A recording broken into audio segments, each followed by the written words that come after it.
So boys, we're back week 3 with legend Cole Brecka here. Kyle, let's go. I got chills. All right, let's hit this other 400. Masogi, baby. No, that's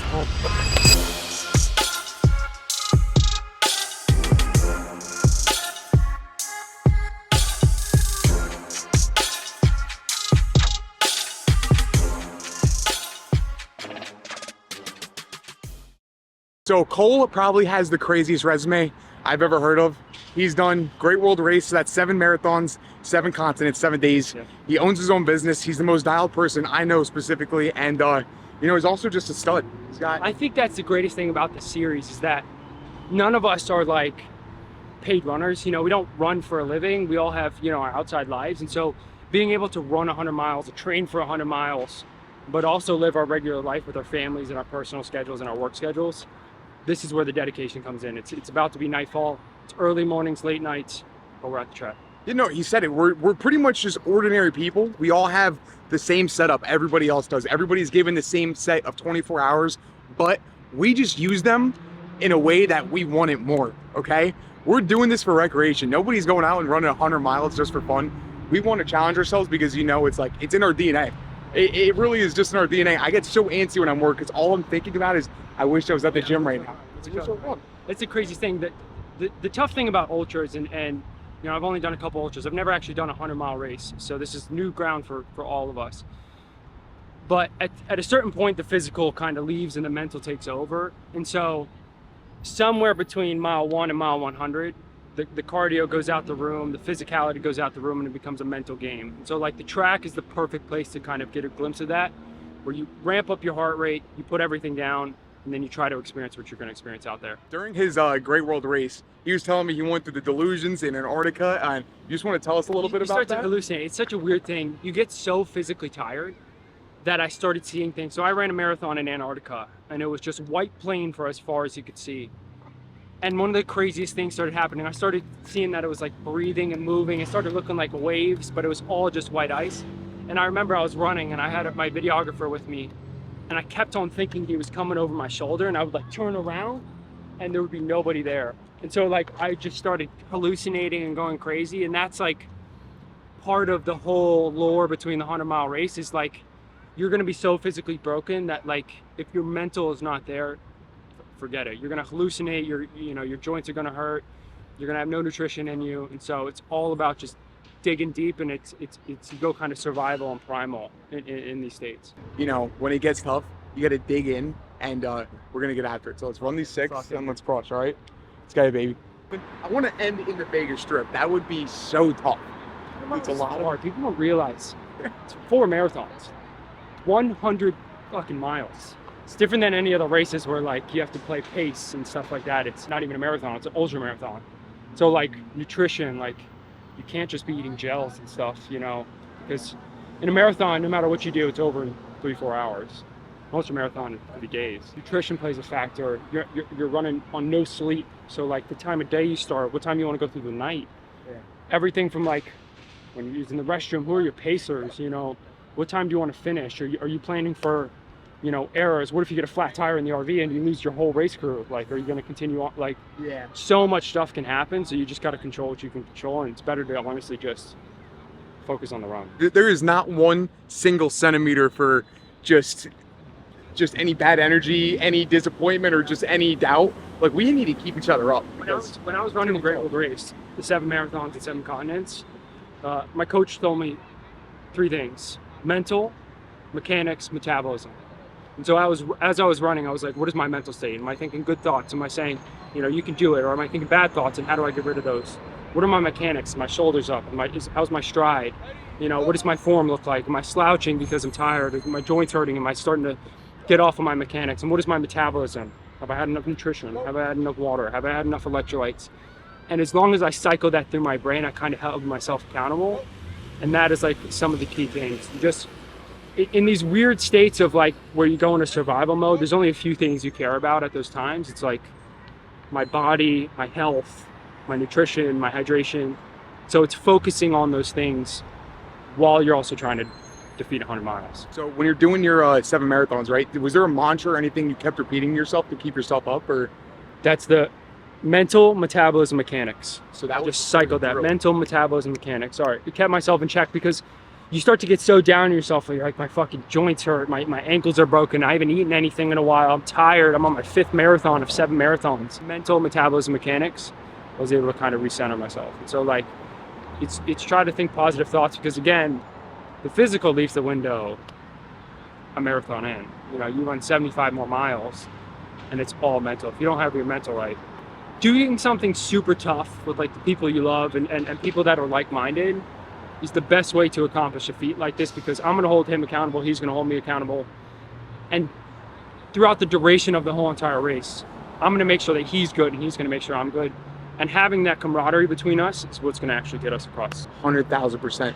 Being surrounded by dogs, that your environment really changes everything. That's been the biggest difference between when I was living at home in New Jersey and right now. Just not having any single room for going down was because I'm surrounded by people like you that it just sets the bar so high that I need to just raise my entire level of play because, you know, I don't want to get left behind. I want to do cool shit too. So it's just the whole being surrounded by people that you also get inspired from. There's no room for slacking. If your goals don't scare you, if a 100-mile race doesn't scare you, it's not a big enough goal. The race should scare you, it should intimidate you because you're training towards something that's gonna change your life. The old Japanese ritual called the misogi. That basically is once a year, you do 1 year defining thing that sets you up for the entire year so that you can live off the feats of that for the whole year. And basically what that means is every year you set up 1 year defining goal, you train for that, but the goal has to be so tough and so outside of your normal that it sets you up for the rest of the year. And so this year's Misogi will be the 100-mile race. Hydrating well, and that all plays into the recovery. Hard work. It's hard work. You got to get your reps in now. Reps in now because the 100 miles shouldn't be the hardest day we have. 100%. Or maybe and you got to mix in these tempo Gs. If all you do is train long runs, all you do is train tempo or sprints, you have to get variation. It also, for me, like, I get really bored running. And so like just running 3-4 hours a day or, you know, running the same loop every day gets super boring and I start to like fall out of love with it. And so for me, I've got to find, I call it like ways of getting free cardio. Yeah. So like track days are like that. Boxing is like that. Free cardio? Jiu-jitsu, I call it free cardio because it's like that. It's like this I don't even think about as cardio. It's more fun to me than it is like I'm working towards something. Yeah. So you gotta find like different things like that. But when you're with someone you like your boy, it feels so much easier. Yeah. Going out and doing this, it feels like I'm David Goggins out by myself. Yeah. 4 a.m. I really got to go to a dark place sometimes. Yeah, you're holding yourself accountable. It's like, I know out here I'm not gonna slack in front of you, and I know you're probably not gonna slack in front of me, and so just having that accountability between each other is what. Yeah. You can't, bro. If you see you can't. Yeah. You have to be the friend in the group that people feel bad making excuses around, because you have to hold that standard so high. I would be so mad if my friends are like just yes manning me all the time or being yes buddy. Don't be the yes buddy friend. It's You'll like, oh, I'm never tired grow. today. You know, yeah, buddy. Like, okay, just take a day off. I don't want to hear that. We're not getting better that way. You need to be the friend that sets the tone. Yeah, doing that. So for me, it's how do you find like-minded people that will continuously push each other? Like when we get out here, there's like a minor sense of competition, and that is good. I mean, the both of us are growing when that happens, and so you know, just finding it's stacking days. It's, you know, it's stacking more days like this. You're 24. You've already done 7 marathons in 7 days, 7 continents. You have your own business and you have a wedding coming up. What advice would you give to someone like that's seeing this? Just on, you know, if they're really looking to get their life together, what do you think have been some of the biggest principles that help you get to that, like such a locked in zone? Yeah, I think if you truly want it bad enough, you'll find time. Like you set priorities. I'm somebody that actually prefers to work under pressure. That's the reason I've done the business. That's the reason I've done the ultra marathon. Is so I need to seek external pressure so that internally I can excel. If I don't have a deadline or a crunch time, or I'm not fighting towards something, then you know, I get very bored. If you really want something bad enough, you'll just figure it out. It's early morning, it's late nights. I mean, it's like right now, like I could easily be spending, I mean, I woke up at 4 o'clock in the morning. I went in the gym, I worked all day. I've got my family, I'm moving houses. I've got my wedding coming up, like you mentioned. But it's finding time. It's like right now I could be sitting on the couch, my feet up, eating dinner, but instead I'm out here on the track. And so like, it's hard to justify the excuses because, I have as busy of a schedule as anyone else. And so for me, it's like, if you truly want it bad enough, you'll just figure it out. So having your own business and being in that whole entrepreneurial scene, that means that you have to choose your time very precisely, and especially when you get up to that higher level of like operating. What do you think has been the biggest separator of you hitting that next layer of success? Everything in my life has to serve a purpose.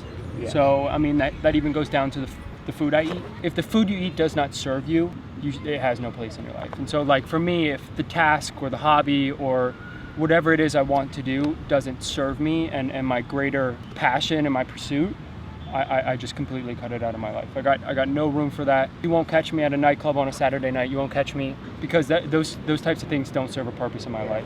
And so for me, it's identify what your values are, identify what your purpose is, and then just do everything you can to work towards that.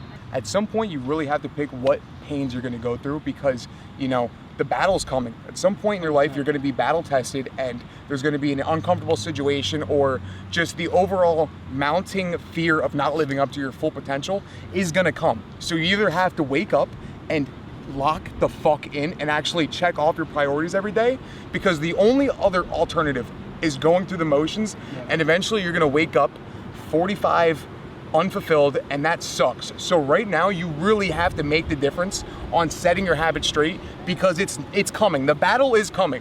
Right now you have to make these habits a real priority in your life and you have to build it into your DNA. I promise you'll never wake up on a Sunday and be like, damn, I wish I went to that bar last night, or I wish I went to that party last night. But you will wake up on a Sunday and say, damn, I missed my run, I missed my gym. For me, it's like I've identified what really matters in my life: faith, family, fitness, and the pursuit of being healthier. Everything else comes second. Faith, family, fitness, I like that a lot. And it's okay if you're honest with yourself and know that you're not there yet, but you have to really know who you are and be able to stand in your truth and know who you are as a person, because that's going to help you get to where you want to go. So as soon as you build that momentum, lock in what principles you choose in your life. If you want to be a party animal, lock in those principles. I'm not saying you're going to have the best life, but you might as well stick to your guns and just be who you are. And just don't complain that other people are getting it when you're not getting it if you're not sacrificing for it. So like, say that again. I'm serious. Like don't complain if other people are getting it and you're not getting it if you're not sacrificing everything for it. Don't sit on the bench and wish you were in the game if you've been fucking just skipping practice. It's not that I will never do those things. It's everything else comes first. And that stuff comes second. So H2 Tabs is absolutely crushing it, and I'm not just saying this because you're here. I have never really felt the immediate effects of products until I started with my first High Rocks prep. We got a sub, or it wasn't my first High Rocks, but the first High Rocks I used it in my prep. We got our sub 60, so I'm obviously going to give the credit to Cole for that. But just in business, having your own full foundation now, what's been probably the most expensive lesson that you've had to go through? So I came from a background of, I built a business, I sold it, it turned corporate. So when I started H2 Tab in this business, I wanted to build on the foundation of health and wellness. And so I wanted the corporate structure. Like I wanted the attitude that corporate brings, the discipline that corporate brings, but I didn't want if you don't check in at 9 a.m., you're insubordinate, or if you didn't check out at 5 p.m., tax for that. And I wanted to build it around health and wellness. So like when building this thing from ground up, one of the few things that we do is we give wellness stipends to our employees. Like I love giving a credit to you every month to go buy supplements, to go to a gym membership. I don't tax you if you don't clock in at 9 a.m. I want everybody to actually build a morning routine, whether that's go to Pilates, yoga, get a workout in. I want you to actually have time with your family, drop your kids off at school. So as not only a founder, but as a boss, if I don't take the principles of health and wellness into my business first, because that is our foundation, then I just thought that, we would have nothing else. So that is a lesson that has paid dividends in terms of like work success and everything like that, because I have bred this ground of employees and like-minded people that love what they do and are on this greater mission with me, not just working for me. And so, in terms of expensive lessons though, you know, fate has a weird thing. You know, I almost lost my businesses a few times. You know, every founder kind of has a similar story of like how they barely got it off the ground. And, you know, mine's very similar. Like I used to, you know, I started my business by selling a red light bed for cash, and then the cash actually funded the first purchase order for my business, and then I sold that first purchase order, and like we just grew like that. So everybody has a story. It's like the 100-mile race. Like if you want it bad enough, you'll just figure it out. Like you'll just find a way by any means necessary. And I took HU Tab as like my 100-mile race, and I was like, listen, I will die before I let this thing fail. And you know, I also I'm in it for a greater purpose. I actually found hydrogen tablets, which is HU Tab, training for the Great World Race. And so like I was a consumer before I was a owner, and so for me, I'm just a product of like a testimonial of HU Tab. And so I had a outstanding benefit from it, so I just kind of wanted to bring it to the world. You know, I feel like from the few actual extremely high performers I talk to that in business, a big question that has come up is, what do you chase first, the passion or the money? Yeah. And it seems for you were able to chase the passion and then build off of that. So if your interests aren't first in passion, do you think the business will ever take off, or it has to be founded in what you actually believe in? You know, you can search for money, and I think it'll take you to a place, but you'll never be able to continuously put your soul into it. You have no real ties to it. Like for me, I started a hydrogen tablet company. It's not even like a thing. And so like I started it purely out of passion, purely out of purpose, never thinking it would even take off. And it did. And by the grace of God, I'm so blessed for that. But so many people get into a business by finding a niche and they think they can make sales in it. And that is the wrong way, because you'll never stay motivated to that. You know, we have a saying in my family: if you want to shrink your problems, grow your purpose.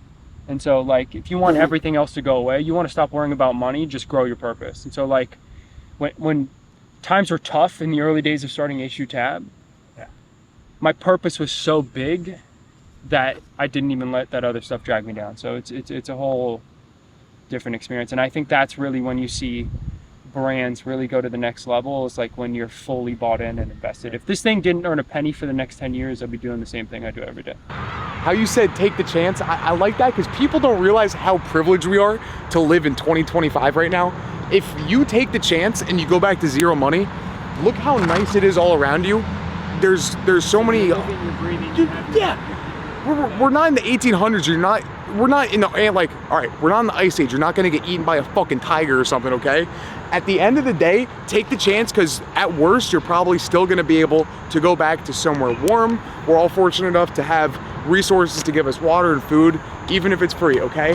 Take the chance, because you really have nothing to lose. If this, you'll experience it and know you gave it something, and you're back to work. But you'll never go to sleep at night knowing you didn't even try it, and that will eat you alive. And that is the real worst case scenario, because you don't want to be 40 wishing and resenting everyone around you, thinking you could have done it different. No, take the chance, because hey, say this whole project fails, I'm at least one step up from where I was with all that new knowledge, and hey, that step might have been the difference to lead me where God wanted to take me, okay? So take the chance, because God forbid you don't. You're gonna wake up one day just fucking throwing a fit, just looking at your kids, hating, resenting them because you wish you took the chance with them. Don't. Take the fucking risk. Go do something important with your life. Use your full potential, because you could. What if it works? Everybody talks about what if it doesn't work. What if it works? What if everything that you thought could happen happens? You know, it's amazing. All right, just a great track session. We are about to be 100 days out from 100 miles. You know, again, we earned it. That was a great session. Thank you for coming, helping me get better. But you know, it's us, Brad and Kyle, and you know, like, let's just dig deep and like, let's get it, baby. As long as they consistently stack more these days, we'll be fine. I mean, it's about stacking days. Between now and 100 days from now, it's how ready can we make ourselves. So. Oh yeah. As long as we do it, we got it. All right, yeah. Boys, tell us what you want to see. If you have any other exciting workouts or anything else fun that you want to do. I know my friends from home been talking shit, saying they could beat me in races. I promise you guys you can, all right? I love you guys. Thank you for another week. We'll be back week 4, all right? Love you.